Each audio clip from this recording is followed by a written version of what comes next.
So here we are on the riverbanks of Ningen Tourist Park, and as you can see, Daz is doing the filming and he's showing you the river. This is the River Bogan.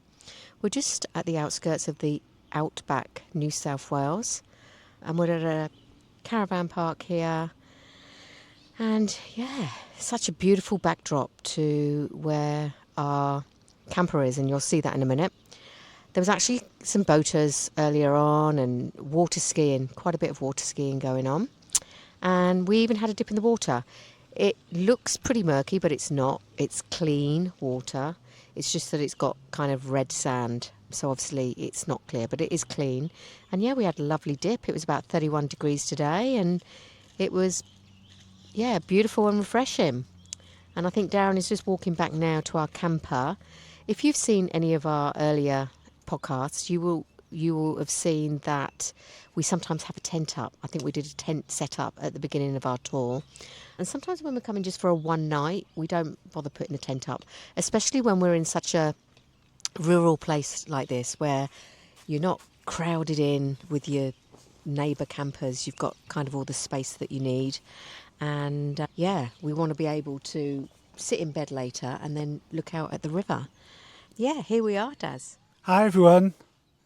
So we've been lagging a bit with our video catch-ups, but okay. I think we're kind of, hopefully, when you've seen this, we would have put in Some of our Adelaide trip. Other Adelaide trip.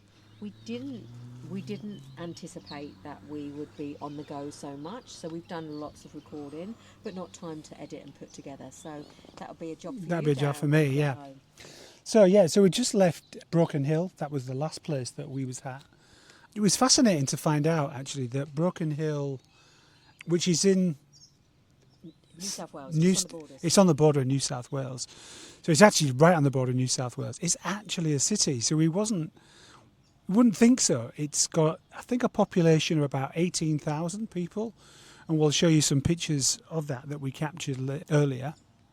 We had some dinner, didn't we, which was very nice. We had a pizza. Yep. Gluten-free pizza, which was really nice. And there was a band on as well. Can you remember the name of was it Astra, the name of the hotel? Astra. I think it might have been. We'll put it in the notes. We'll put it in the notes. It was Astra Hotel. So we did look at all the places in Broken Hill to go to on Saturday night. It's surprising, actually, how many places were closed, wasn't it? But this was by far the liveliest place. And yeah, we had free pizza and we watched a band. So that was a nice bit of a surprise. Beautiful kind of sunsets as well around the area, obviously because you're still in the outback. And why is it a city as well? There's another element to why it's a city. It's the first heritage site where, with all the listed and heritage buildings. I'm not sure of the criteria for a city in New South Wales.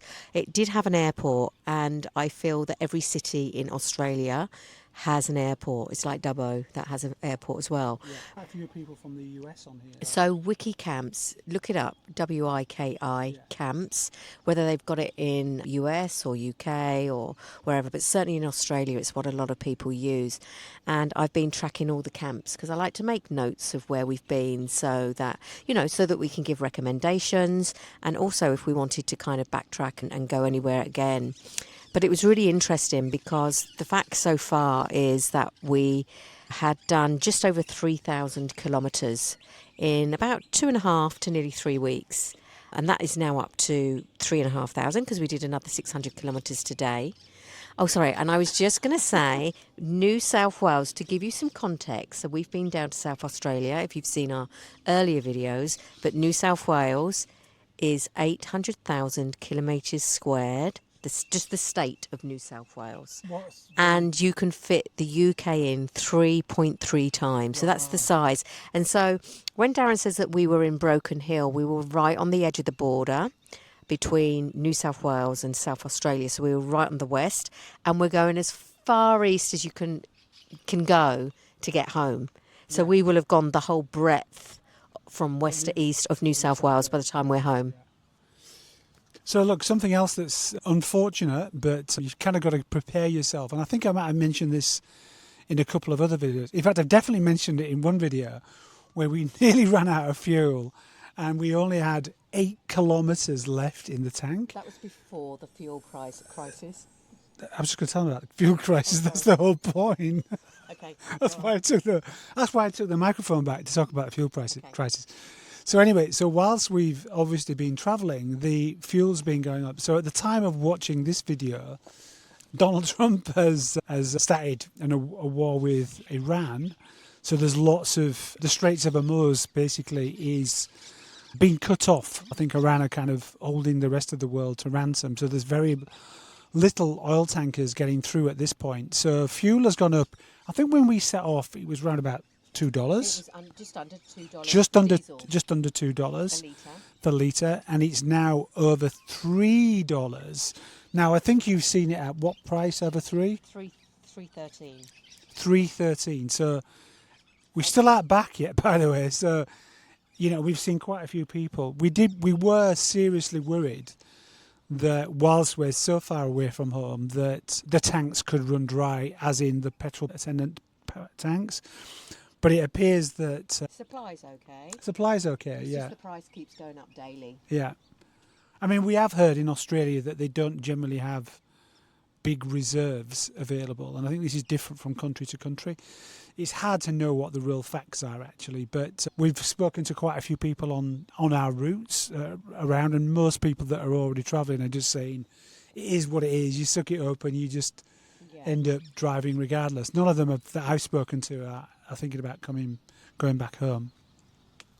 But equally, I've seen on the groups that I follow for the campers that some people, because we're coming up to Easter will be beginning of April, and a lot of people are cancelling their Easter plans because of the cost of fuel. So I think the general kind of thing here in Australia is if you're already camping, people are continuing and just taking it easy. Like I say, there's not lack of supply, it's just the price. And people that haven't set off are now reorganising their plans. Yeah. So, let's watch this space and see what happens with the oil and the prices and how that kind of, escalates. So where next? Where are we going next? We want to tell people where we're going next. So by the way, sorry, just before I let her answer that question, unless Kaz has already said, because I know I was over there filming, we are only here for one night. So this is a what we call a light setup. We haven't got the full setup. And in other videos, you'll have seen the full setup. When you've got a camp like this, quite honestly, you don't need the full setup. I have told them that. Oh, okay. So because I said that we've got more space between neighbours. Yeah. Some of the camps that we have stayed in. Yeah. So it's a little bit more private, so you can do like kisses and stuff. Nobody can see you. Do all sorts, by the way. You want to talk about where we're going next? Well, you would ask me that question because I haven't finalised it yet. I'm the chief organiser for planning the route, and Darren does the majority of the driving. I do a little bit. Most of the time I'm saying, where are we going next? Yeah. Kaz is either planning it or it's already planned. We're heading back home, so we've got probably about 10 hours from where we are now, 10 hours of driving. And I'm kind of thinking, because of the whole kind of oil thing, that we want to stick to the main roads. So we're probably might detour and cross over from a little bit of where we started, but we'll go onto the Pacific Highway. So the Pacific Highway is, it takes you right from down to Melbourne, doesn't it? Yeah. Down to Melbourne, up to Brisbane, and we live just off the Pacific Highway near Coffs Harbour. So we're going to be probably heading down there and do one more overnight stay. We might be staying at Denman, but we'll probably tag it onto this video, whatever we do. So what's been so far, Darren, what's been your favourite camp? Well, I have to say this one. Okay. So we've said along the way, we've been to lots of different camps. Some that are kind of all bells and whistles. You've got beautiful kind of showers and facilities and washing facilities and everything else. All the facilities you could possibly want. But this is a little bit more raw. For example, the river that I just showed you, and I will walk back to the river because it's beginning to get a beautiful sunset over there, so I'll walk back over there. We did go for a dip in that river, and it was beautiful. So it's not a river, it's actually a lake, a small lake. Weir. Yeah. Oh no, is it? I thought it was called a weir. I looked it up, it was Bogan River. But maybe we're in the weir that is part of the river. Yeah, anyway. So anyway, the water was really warm. But because there are showers kind of a little bit of a walk away, what we decided to do was to use our own shower on the side of the camper trailer. And it worked really well, didn't it? Because it's the first time, I think that's the first time we've used it actually.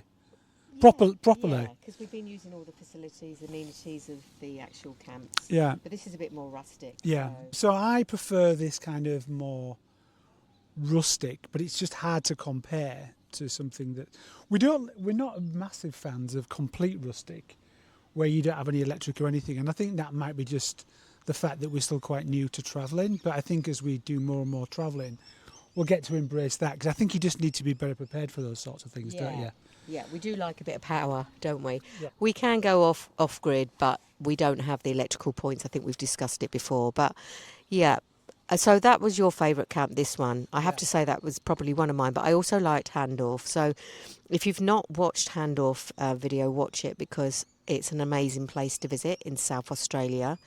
The one thing I want to say, which is probably worldwide anyway, but one thing that's been really annoying me and I will not miss when I get home is the flies.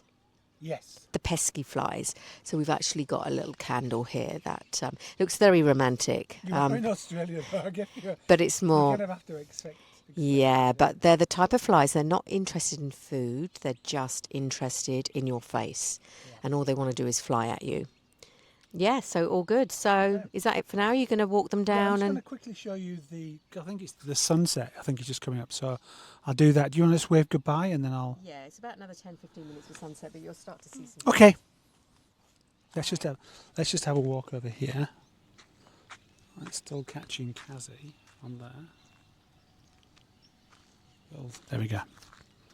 So let's just have a little walk around here and just see if you can see it looks like a bit of a sunset. I mean, it's not strictly speaking a sunset, but it's just a beautiful view, and the sun's started to go down. If we can just capture that. Darren just finished with the sunset, but I thought it would just be really nice just to show you a couple of features that we didn't show you on the original setup because it was daytime. But as you can see with this canopy, and it's called, is it a 270 Darchi? 270 degrees. Darchi canopy. Ironman 4x4. The Ironman 4x4 is the actual tent, but this is the actual canopy that comes with the Jayco J-Pod. But if you can see, it's got integrated lights. They're just like LEDs on poles, and that gives you your lighting. Yeah, you can change they've got kind of different degrees of white and warm and cool lighting there. And then also I just thought I'd show you, because we probably didn't show you the setup before. This is our shower. So we do really need to buy a cubicle. You can buy cubicles, but it was so hot today that we just literally used it here. But yeah, it's just like a shower hose, and then you've got your hot and your cold taps there, which is good. So that's all connected up to the power as well. So yeah, I think they're just a couple of features that we hadn't said before. And as we said, this is like an easy setup for us. We've just had dinner today, so this is pulled out at the moment. We have the gas burner there, and we have the sink there. So we've just eaten dinner from there, and then yeah, that's it. I think that's just the couple of bits that I wanted to show you.